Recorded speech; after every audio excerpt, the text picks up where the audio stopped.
नए युग का शुभ आरंभ भी है। इस समय बात हम दोनों कर रहे हैं, लेकिन मेरे साथ 140 करोड़ भारतवासियों की भावनाएं भी हैं।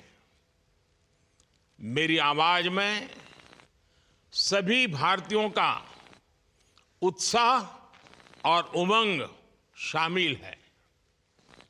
अंतरिक्ष में भारत का परचम लहराने के लिए मैं आपको हार्दिक बधाई और शुभकामनाएं देता हूं।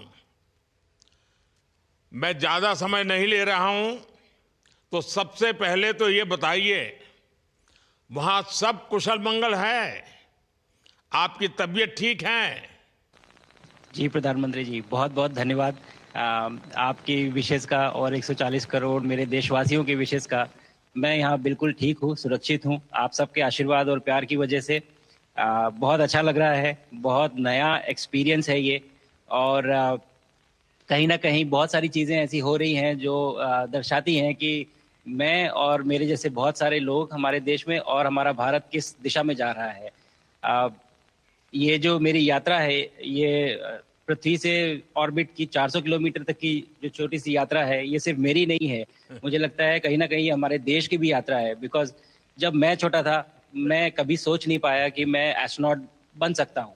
लेकिन मुझे लगता है आपके नेतृत्व में आज का भारत ये मौका देता है और उन सपनों को साकार करने का भी मौका देता है।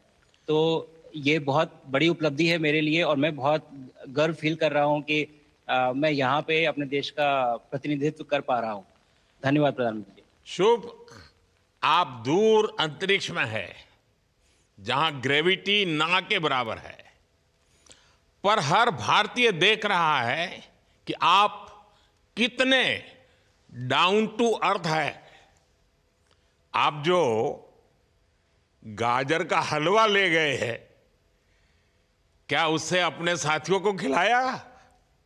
जी प्रधानमंत्री जी, ये कुछ चीज़ें मैं अपने देश की खाने की लेके आया था, जैसे गाजर का हलवा, मूंग दाल का हलवा और आमरस। और मैं चाहता था कि ये बाकी भी जो मेरे साथी हैं, बाकी देशों से जो आए हैं, वो भी इसका स्वाद लें और चखें। जो भारत का जो रिच culinary हमारा जो हेरिटेज है, उसके उसका एक्सपीरियंस लें। तो हम सभी ने बैठ के इसका स्वाद लिया साथ में, और सबको बहुत पसंद आया। कुछ लोग हैं कि कब वो नीचे आएंगे और हमारे देश आए और इनका स्वाद ले सके हमारे साथ। शुभ। परिक्रमा करना भारत की सदियों पुरानी परंपरा है। आपको तो पृथ्वी माता की परिक्रमा का सौभाग्य मिला है। अभी आप पृथ्वी के किस भाग के ऊपर से गुजर रहे होंगे? जी प्रधानमंत्री जी, इस समय तो मेरे पास ये इंफॉर्मेशन उपलब्ध नहीं है, लेकिन थोड़ी देर पहले मैं खिड़की से, विंडो से बाहर देख रहा था, तो हम लोग हवाई के ऊपर से गुजर रहे थे। अच्छा। और हम दिन में 16 बार परिक्रमा करते हैं, 16 सूर्योदय और 16 संन्यास, सनराइज और सनसेट हम देखते हैं ऑर्बिट से। और बहुत ही अचंभित कर देने वाला ये पूरा प्रोसेस है। इस परिक्रमा में, इस तेज गति में, जिस हम इस समय करीब 28,000 किलोमीटर प्रति घंटे की रफ्तार से चल रहे हैं आपसे बात करते वक्त। और ये गति पता नहीं चलती क्योंकि हम तो अंदर हैं, लेकिन कहीं ना कहीं ये गति जरूर दिखाती है कि हमारा देश कितनी गति से आगे बढ़ रहा है इस समय, वाह। कि हम यहाँ पहुंचे हैं और अब यहाँ से और आगे जाना है। अच्छा शुभ, अंतरिक्ष की विशालता देखकर सबसे पहला विचार क्या आया आपको? प्रधानमंत्री जी, सच में बोलो तो जब पहली बार हम लोग ऑर्बिट में पहुंचे, अंतरिक्ष में पहुंचे, तो पहला जो व्यू था वो पृथ्वी का था। और पृथ्वी को बाहर से देख के जो पहला ख्याल और पहला जो थॉट मन में आया वो ये था कि पृथ्वी बिल्कुल एक दिखती है। मतलब बाहर से कोई सीमा रेखा नहीं दिखाई देती, कोई बॉर्डर नहीं दिखाई देता। और दूसरी चीज जो बहुत नोटिसेबल थी, जब पहली बार भारत को देखा, तो हम मैप पे पढ़ते हैं भारत को, हम देखते हैं बाकी देशों का आकार कितना बड़ा है, हमारा आकार कैसा है, वो मैप पे देखते हैं। लेकिन वो सही नहीं होता, क्योंकि वो एक हम 3D ऑब्जेक्ट को 2D यानी पेपर पे हम उतारते हैं। भारत सच में बहुत भव्य दिखता है, बहुत बड़ा दिखता है। जितना हम मैप पे देखते हैं उससे कहीं ज़्यादा बड़ा। और अ, जो वननेस की फीलिंग है, पृथ्वी की वननेस की फीलिंग है, जो हमारा भी मोटो है कि अनेकता में एकता, वो बिल्कुल उसका महत्व ऐसा समझ में आता है बाहर से देखने में कि अ, लगता है कि कोई बॉर्डर एग्जिस्ट ही नहीं करता, कोई राज्य नहीं एग्जिस्ट करता, कंट्रीज नहीं एग्जिस्ट करती। फाइनली हम सब ह्यूमैनिटी का पार्ट है और अर्थ हमारा एक घर है और हम सब के सब उसके सिटीजन्स हैं। शुभांशु, स्पेस स्टेशन पर जाने वाले आप पहले भारतीय हैं। आपने जबरदस्त मेहनत की है, लंबी ट्रेनिंग करके गए हैं। अब आप रियल सिचुएशन में हैं, सच में अंतरिक्ष में हैं। वहां की परिस्थितियां कितनी अलग हैं, कैसे एडप्ट कर रहे हैं? यहाँ पे तो सब कुछ ही अलग है प्रधानमंत्री जी। ट्रेनिंग की हमने पिछले पूरे 1 साल में। सारे सिस्टम्स के बारे में मुझे पता था, सारे प्रोसेस के बारे में मुझे पता था, एक्सपेरिमेंट्स के बारे में मुझे पता था।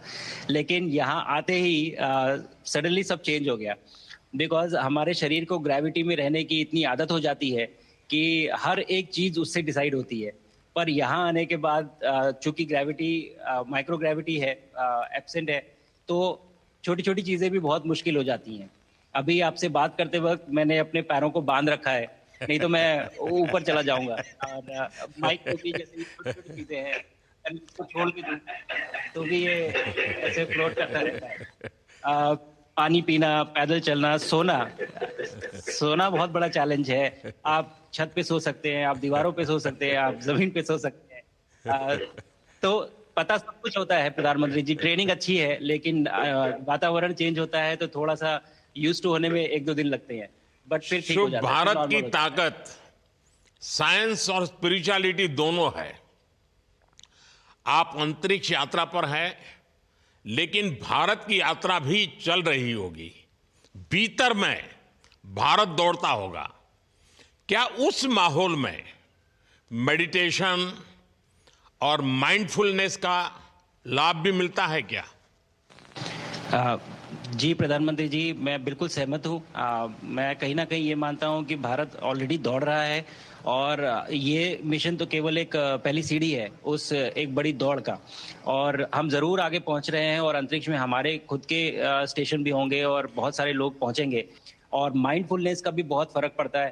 अ, बहुत सारी सिचुएशंस ऐसी होती हैं नॉर्मल ट्रेनिंग के दौरान भी या फिर लॉन्च के दौरान भी, जो बहुत स्ट्रेसफुल होती हैं। और माइंडफुलनेस से आप अपने आप को उन सिचुएशंस में शांत रख पाते हैं और काम अपने आप को काम रखते हैं, अपने आप को शांत रखते हैं, तो आप अच्छे डिसीजन ले पाते हैं।